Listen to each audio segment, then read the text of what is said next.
السلام علیکم ورحمۃ اللہ وبرکاتہ۔ معزز ڈیئر حاضرین، آج میں وہ بتانے آیا ہوں جو کہ رمضان المبارک میں حالت روزہ میں جو اشیاء افعال فعل لوگ عمل جو کرتے ہیں وہ چیز اللہ تبارک و تعالیٰ کے نزدیک ناپسندیدہ ہے اور اسے مکروہ کہتے ہیں۔ یعنی حالت روزہ میں جھوٹ بولنا، ایسے بھی اللہ تبارک و تعالیٰ کلام پاک میں ارشاد فرماتا ہے لعنت اللہ علی الکاذبین، یعنی اللہ تبارک و تعالیٰ کی لعنت جھوٹے لوگوں پر، جھوٹے پر۔ پھر دوسری بات غیبت کرنا، یہ بھی حالت روزہ میں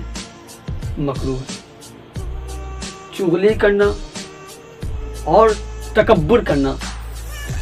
تکبر کے بارے میں اللہ تبارک و تعالیٰ فرماتا الکبریاء ردائی، یعنی کہ وہ جو تکبر، برائی، کبریائی، یہ اللہ تبارک و تعالیٰ کے لیے مخصوص ہے۔ اللہ فرماتا ہے جو تکبر کرتا ہے، جو مجھ سے میرے چادر، میرے ردا کو چھیننے کی کوشش کرتا ہے، میں اس کو جلا کر بھون دیتا ہوں، راکھ کر دیتا ہوں۔ تو الکبریاء ردائی، وہ جو کبریائی ہے، برائی ہے، تکبر ہے، یہ اللہ تبارک و تعالیٰ کے لیے، نہ کہ ہم ناچیز لوگوں کے لیے۔ جھوٹ بولنا، غیبت کرنا، چغلی کرنا، گالی دینا اور دوسرے مسلمانوں کو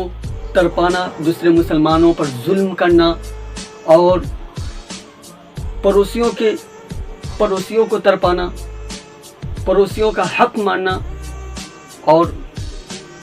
ناپ تول میں غلط ناپنا، بےہودہ بات کرنا، فحش گوئی کرنا، بےہودہ کام کرنا، حق کے ساتھ بے حق کے ساتھ اختلافی کرنا، یعنی جو حق پڑھنا ہو اس کا ساتھ دینا۔ اور الغرض یعنی کہنے کا مطلب یہ ہے کہ ہر وہ کام، ہر وہ افعال جو کہ اللہ تبارک و تعالیٰ نے منع کر دیا ہو اور اس کے رسول حضور صلی اللہ تعالیٰ علیہ وسلم نے کے تمام احکامات کو اور اللہ تبارک و تعالیٰ کے تمام اقوال کو، جو کہ اللہ اور اس کے رسول نے جن افعال، جن اقوال اور جن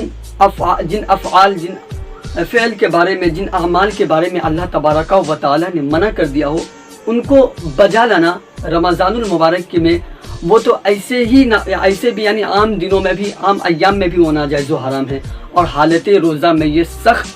حرام ہے۔ اور یہ افعال جو کہ میں نے ذکر کیا، مذکور ہوا جو کہ میں نے ذکر کیا، یہ حالت روزہ میں یہ افعال کرنے سے، یہ کام کرنے سے، یہ باتیں کرنے سے اور وہ حرام کاریاں کرنے سے،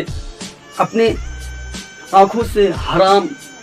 دیکھنے سے، یعنی ٹک ٹاک وغیرہ پر حرام کام کو دیکھنے سے، فلم دیکھنے سے، اور جتنے بھی یہ سب ہے، یہ تو عام دنوں میں بھی ناجائز و حرام ہے۔ اور یہ حالت روزہ میں رمضان یہ جو بابرکت ماہ جو ہے رمضان المبارک میں، اس میں اور سخت حرام ہے، اشد حرام ہے، اور اس سے روزہ بھی مکروہ ہو جاتا ہے۔ حالت روزہ میں کوئی شخص کسی چیز کو چبائے یا چکھے بغیر عذر کے، مثلا اگر کوئی شخص ایسا ہو جس کا بچہ ہو اور وہ بچہ بھوک کی وجہ سے رو رہا ہو، اور وہ اس کی ماں یا اس کے فادر کوئی بھی ہو، والد صاحب، اس کے گھر میں کوئی اور نرم غذا نہیں ہے جو کھائے بچہ، تو اس حالت میں اور کوئی ایسا شخص بھی نہیں ہے جو بے روزہ ہو، جو روزانہ ہو، جو اس کو چبا کے کوئی ایسا غذا یا روٹی وغیرہ کھلا دے، تو اس حالت میں وہ روٹی چبا کر اپنے بچوں کو کھلا سکتے ہیں۔ پھر ایسی عورت ہے جس کا شوہر، جس کا مالک بد مزاج ہے، یعنی سالن میں کھانے والی اشیاء، کھانے والی چیزوں میں نمک میں کم و بیش ہو جانے کی وجہ سے اگر اس کا شوہر ناراضگی کا سبب بن جاتا ہے، وہ اس کا شوہر ناراض ہو جاتا ہے، اسے مارتا ہے، اسے جھپٹتا ہے، طلاق وغیرہ کا نوبت آتا ہے، تو اس حالت میں وہ عورت رمضان المبارک کی حالت میں بھی چکھ سکتی ہے۔ چکھنے سے مراد زبان پر کوئی شے لیا اور اس کو چکھ کر پھر اگلنا نہیں ہے بلکہ پھینک دینا ہے، تو ایسے حالت میں یہ چکھ سکتی ہے۔ یہ چونکہ یہ ایک عذر ہو گیا، بغیر عذر کے ایسے یوں ہی چبانا کسی چیز کو اور چکھنا یہ مکروہ ہے،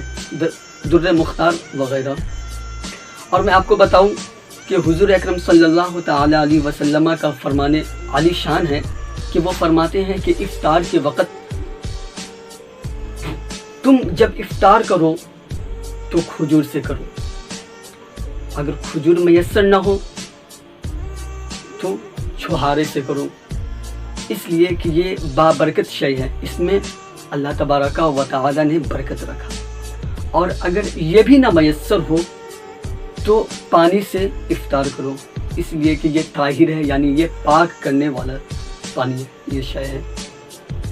اور حضور اکرم صلی اللہ تعالی علیہ وسلم افطار کے وقت یہ دعا پڑھتے تھے، یہی آیا ہے کہ اللہم لک صمت وعلی رزقک افطرت، یعنی اے اللہ تبارک و تعالی میں نے تیرے ہی لیے روزہ رکھا اور تیری ہی دی ہوئی چیز سے، تیری ہی دی ہوئی روزی سے میں نے افطار کی۔ یہ حضور اکرم صلی اللہ تعالی علیہ وسلم کا طریقہ رہا، جو کہ آپ صلی اللہ علیہ وسلم یہ فرمائے، اور حضور صلی اللہ علیہ وسلم اسی طرح سے یعنی کھجور وغیرہ سے وہ روزہ افطار کرتے تھے۔ السلام علیکم ورحمۃ اللہ۔